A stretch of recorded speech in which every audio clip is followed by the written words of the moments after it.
My name is Chisom Udeze, and today I will be talking to you about climate sustainability and the future from a climate justice lens. I'll be looking at my phone for my presentation, but yeah. Okay, so who am I?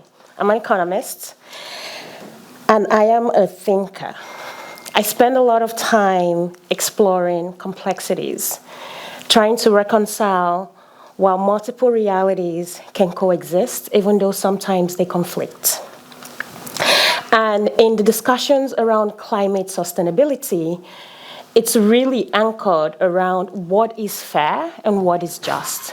And the grounding for my thinking on this is really on diversity, equity, inclusion, belonging, and intersectionality. So I'm going to spend a few minutes to define what each of it means as we move forward.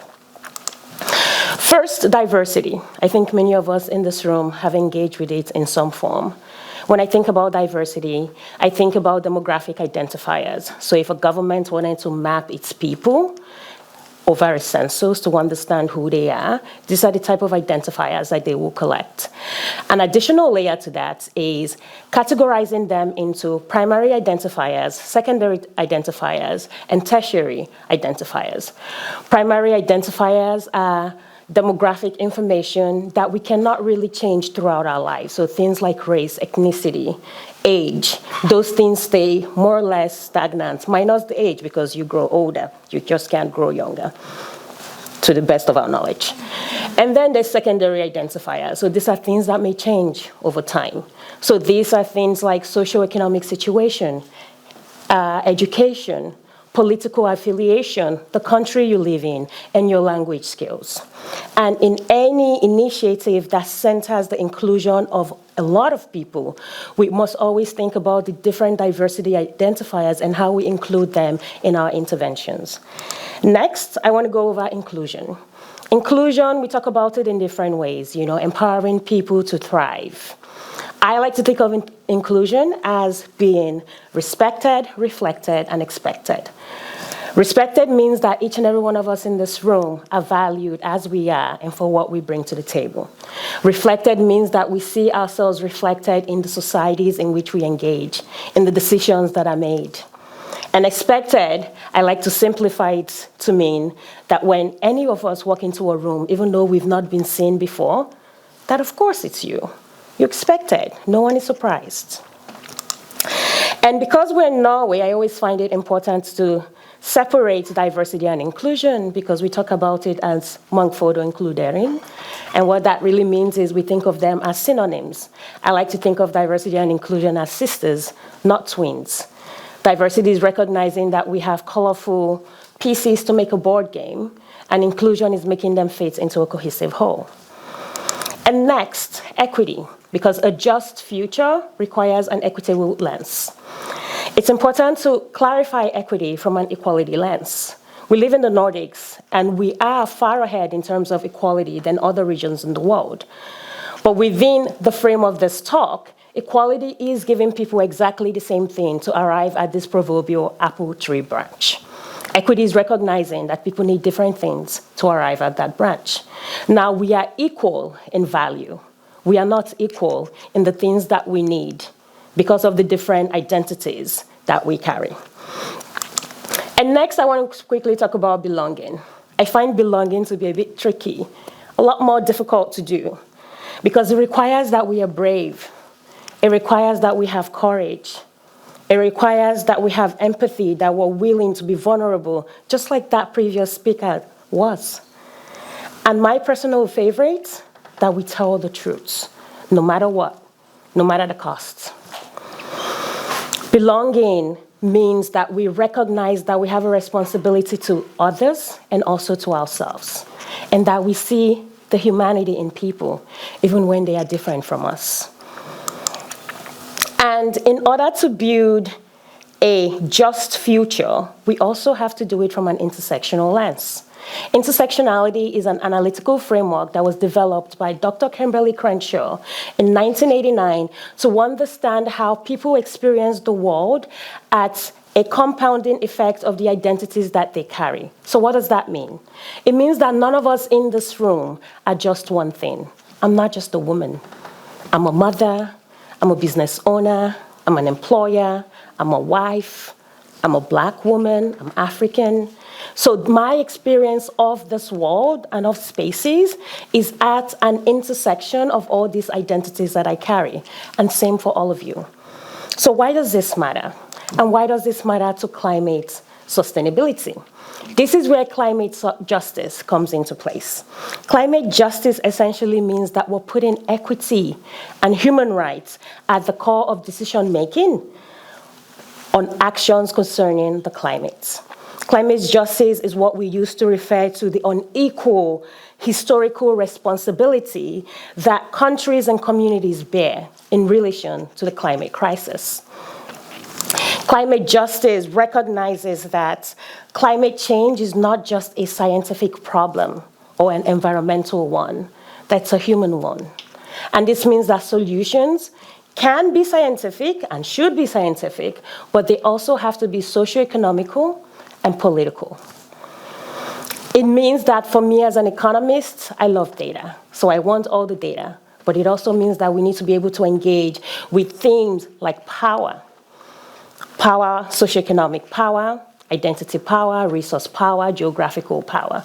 That we're able to engage with themes around resource allocation, who has it, who doesn't. And that we're also able to engage on themes like justice. To me, justice comes down to two questions. What is the right thing to do? And who gets to decide what that right thing is?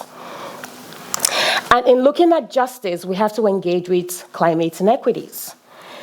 Today, we know that women bear 75% of unpaid labor, unpaid care work. And what happens during a climate-induced crisis? That responsibility amplifies for them. So this means that even within the same country, people experience climate crisis differently based on their age, their gender, their identity, their disability. If we look about it from a socioeconomic perspective, we also know that 10% of the biggest, richest household globally emits up to 45% of households' GHG. And the bottom 50% emits only up to 15%. That is an unequal distribution. Systematically, we can view this from an indigenous perspective. In the world, the population of indigenous people is approximately 6%. But indigenous people protect 22% of the Earth's surface and 80% of biodiversity. And yet, they bear some of the harshest consequences of the climate crisis.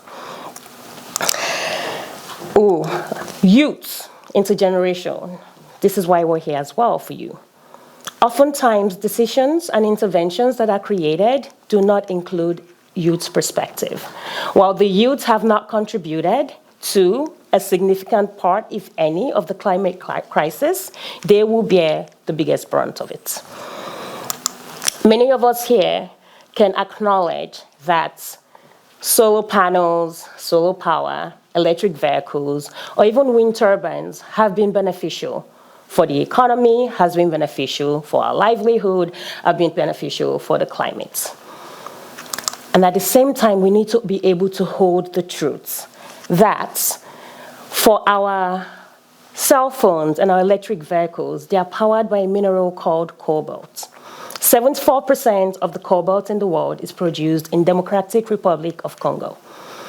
And in Congo, the miners who produce that are as young as 2 years old. Some are pregnant women, some are people with disabilities. These are people who essentially sometimes are buried underground and they are paid minimally. So we can have our cell phones, our computers, and our electric vehicles. I know this, but am I willing to give up my cell phone, my computer, and my electric vehicle? No. And that truth has to coexist. If we think about this as well, from a green colonialism perspective, Earlier, I shared that indigenous people protect much of the Earth's surfaces. Now, oftentimes, to create the type of energy required to give us solar power or wind power, we need land. And oftentimes, for this to happen, we take from indigenous people without their permission or their consent. Now, while solar and wind are renewable, unmodified land is not a renewable resource. And this is protected by indigenous folk. Now, the case in Fusin is a clear example of the commodification of nature and where we place value in the protection of indigenous rights or in our amplification of what we need for ourselves. I'm also somebody who takes great pride in recycling my clothes to my friends, to my colleague, or to one of those recycling stations. But the reality remains that recycled materials from the global north end up in the global south. Journalists tagged 10 H&M items to see where they would land, and they found that they landed in Benin and India. In 2023, H&M partners shipped over 1 million items to Ghana, where there is no infrastructure to sustain that type of item. And then what happens? They end up in landfills. So how do we reach climate justice? It starts with telling the truth. It starts with taking responsibility. It's not about being ashamed that, although electric vehicles are good, it also is harmful in some regard. How do we engage in a way where we can find solutions together?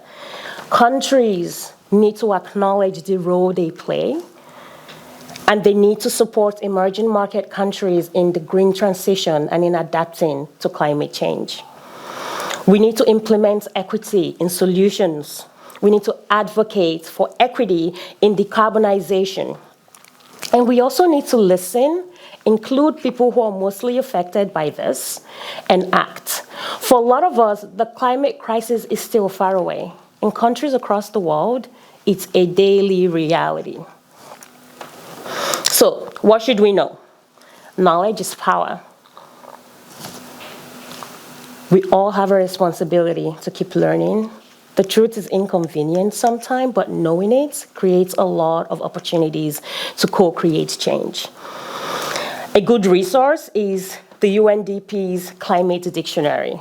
As they say, it helps you speak climate fluently.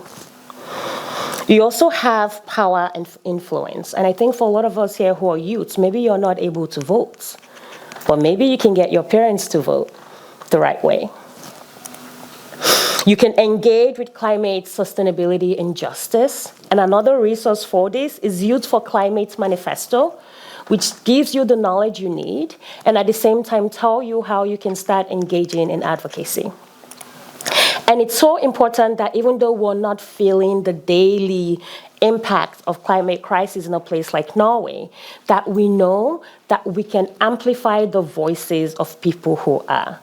While we're not feeling this in Oslo, there are people feeling it in Sapmi. So what can we do? Advocate to protect unmodified land. We need solar power. We need wind power. But can we do it in a land that's already been modified? Or at least engage Sami people on how we do this on their land. We need to respect the agency of indigenous folk. We need to respect the knowledge of indigenous folk. We need to demand action from policymakers. We can vote. We can boycott where we shop. And we can also donate to causes that are actually impacting change. There's also an opportunity to use litigation to hold companies and countries who are contributing significantly to climate crisis accountable. And there are a lot of different organizations, one of them being Systemic Justice, that is working with different collectives to do so. And lastly, it's important that we lean into this discomfort of conversations like this. The world is beautiful, and at the same time, it's ugly, and those two things coexist. And what belonging means is that sometimes we don't need solutions, but we just need to acknowledge that this is real for a lot of people. There is something quite powerful about learning, and there's something even more powerful about unlearning. It's easy to learn. It's more difficult to unlearn the things we think we know and the things we think are right. And also just that recognition that multiple realities can coexist. And it doesn't make us bad people or good people. It's just the world we live in. And practice active allyship. There's something about being able to amplify voices for people who are marginalized, for people who are underestimated, for people who do not have the same type of social, economic, or political power that we do. How can we practice active allyship? By saying, well, while this does not affect me, I know people that it also affects. With our time, with our space, with our power, as the youth, the future depends on you. As you said, we've messed it up quite poorly. But there's hope. And that hope is in each and every one of you because we know that you have the capacity within you to create change. And I'm really looking forward to that change. Thank you.